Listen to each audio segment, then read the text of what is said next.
Hey there, it's James Erickson with EMC Dental Marketing at emcdental.com. What we're about to talk about today could literally save you hundreds of thousands of dollars, and it has to deal with contingency plans. During my time in the military, for every mission we had contingency plan on top of contingency plan on top of contingency plan, meaning that if plan A went wrong, we had plan B. If plan B went wrong, we had plan C. Basically, in planning for these things, these missions, we would what if them to death. What if this happened? What if this happened? And we would have a plan for any little thing that happened. Now in your dental practice, it's the same way. You have to look at any disaster or any problem that you could have. What happens if a staff member gets sick? What happens if you get sick? What happens if you can't come into the practice for whatever reason? Or, as a client of mine called a year and a half ago and said, what do I do if I show up to my office in the morning and it is under 1.5 feet of water? Now, as we know, there's a lot of flooding going on in the Midwest, and I'm not talking about a major, huge disaster like that, because at that point, people don't go to the dentist. But what happens if it just happens in your practice? We had a client about 4 years ago whose practice actually burned to the ground, and he watched it and he thought, how am I going to rebuild this? Or, what do I do tomorrow? So in your contingency planning or planning for these disasters, you have to figure out a few things. And you have to figure out if you can't work or if you can't go in for some reason, what happens? What do you do with the patients? Do you reschedule them for another day? Do you have another dentist come in and help you out? And what if your front office staff can't get there? Do you get temporary employees? Do you have somebody cover the phones? Do you just leave them empty for the day?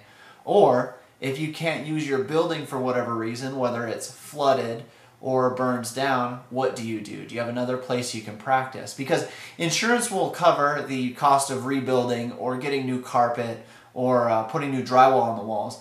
But what do you do about your patients while that happens? I mean, anytime you're going to replace carpet, anytime you're going to fix flood damage or fix fire damage, it's going to take a month and a half, 2 months to fix. So what do you do with your patients during that time? Do you just say, well, I guess I'll go on vacation, I'll come back later? Your patients aren't going to like that very much because they have schedules to follow too, and they're going to want to be in the dentist on the day you told them they'd be in the dentist. So what you need to do is you need to figure out a contingency plan for all these little bits and pieces. And a tip I'm going to give you here in a second is the one that's going to save you that hundreds of thousands of dollars. But what happens if you show up at your practice in the morning and it's been vandalized, it's been broken into? As in the news the other day, what happens if somebody shows up in your office with a gun? There was a dental office the other day where somebody came in with a gun and you didn't have a plan for it. Now, maybe a little alarmist, but at the same time, it's going to happen to somebody at some point, and what if it happens to you? How do you handle that situation? Robberies aren't big in the dental industry because they know you don't have cash in the office, but at the same time, vandalism, fires, flooding. Flooding's actually a big one. I've heard of more floods in dental offices than anything. But you need to figure out what your plan is if you cannot work in your office that day. If your office is flooded, do you have another office? Maybe it's a partner's office that you can use a few operatories for the day. Maybe you know of somebody that's closed on days you're open and you can work out a partnership that says, hey, if my office is unable to be used, maybe my power goes out for the day. I mean, that's pretty common.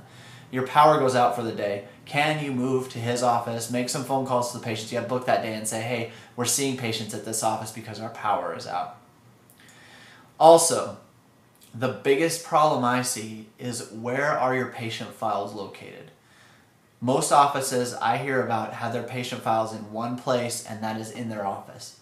Whether it be on Dentrix, PracticeWorks, EagleSoft, whatever practice software you use, though that is where your patients are stored. So what happens if those files get destroyed?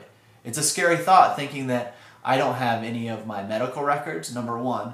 I don't have any of my patient names or contact information, so if my practice did burn down, how am I supposed to talk to them? How am I supposed to communicate with them at that point?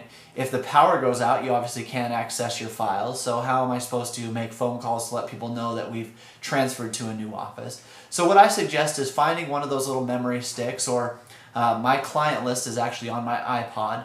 Find a way, you can burn it on a CD, find a way to take your patient list and have multiple copies. And I always suggest 3 copies, one at your office, one at your home, and maybe one locked up in a safe deposit box or Something like that. Maybe one in your car. It was like a car because it, rarely, it's always with you. Or maybe you carry one around in your briefcase.